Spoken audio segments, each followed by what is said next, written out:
Halo semua, salam sejahtera Malaysia. Selamat datang ke channel Fels Lifestyle. Terima kasih kerana terus setia dan terus bersama di dalam channel ini. Tuan-tuan dan puan-puan, mungkin ada di kalangan Anda yang sudah mendengarkan berita tentang pembekuan harta ataupun perampasan harta ratusan juta ringgit. Jangankan ratusan juta ringgit, puluh ribu, ratus ribu pun menggemparkan rakyat Malaysia. Apalagi berita tentang melibatkan Allahyarham Tun Daim Zainuddin. Akhirnya isteri Daim Zainuddin dalam kenyataan, saya takkan tunduk pada pembuli.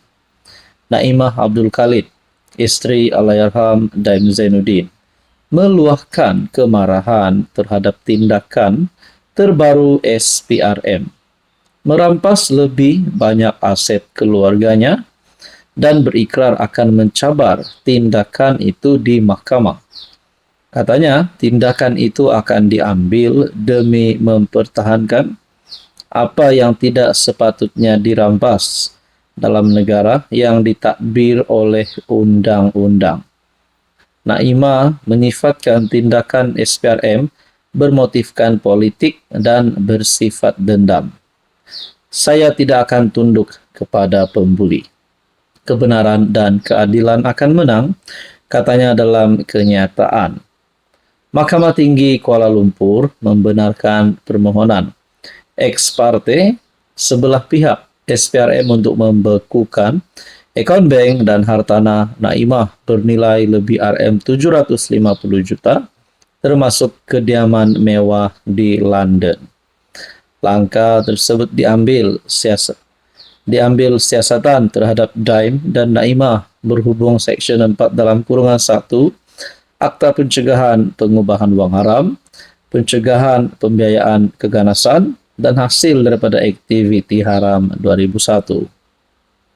Ketua Pesuruhjaya SPRM Tan Sri Azam Baki sebelum ini dilaporkan berkata, pihaknya yakin masih ada harta lain milik Daim dan Naimah di luar negara, namun tidak diisytiharkan kepada pihak berkuasa seperti yang diarahkan.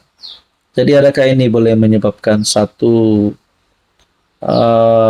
kesan yang buruk kepada SPRM dan Anwar setelah Naimah?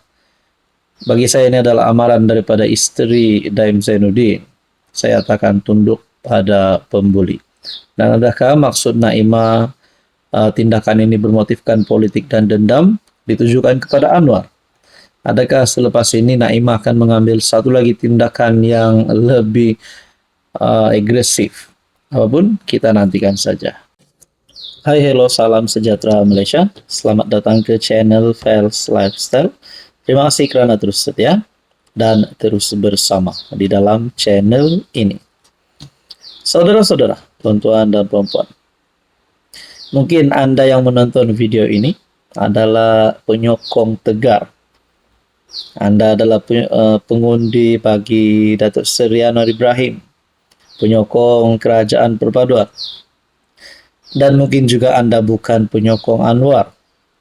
Mungkin Anda penyokong pembangkang, penyokong Muhyiddin ataupun Perikatan Nasional. Saudara-saudara, ada yang mulai bertanya-tanya berkaitan dengan status Anwar Ibrahim.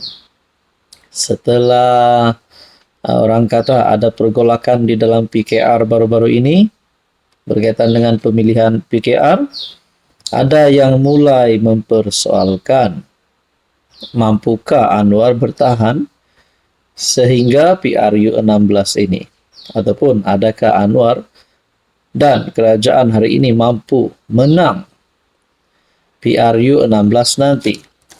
Rupanya ini adalah antara penyebab Anwar Ibrahim boleh tumbang. Saya dapat maklumat ini daripada rakan saya.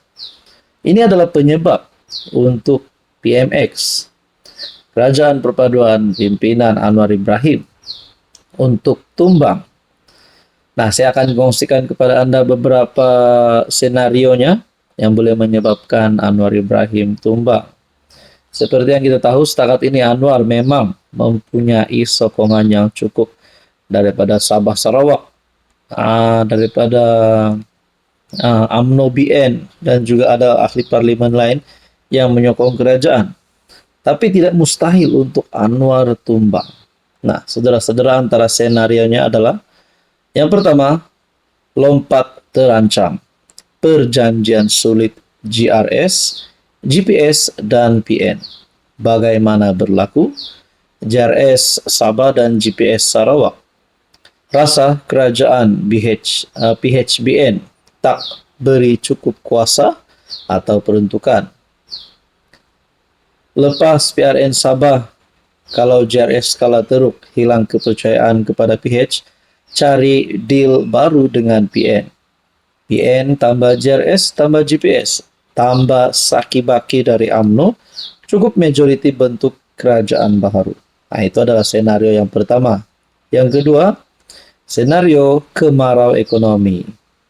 Hilang keyakinan parti sendiri. Bagaimana berlaku? Inflasi, pengangguran, isu rakyat, subsidi diesel makin tenat, UMNO, PKR atau GPS mula goyang, muncul tokoh dalam kerajaan sendiri. Desak Anwar berundur demi kestabilan politik dan ekonomi.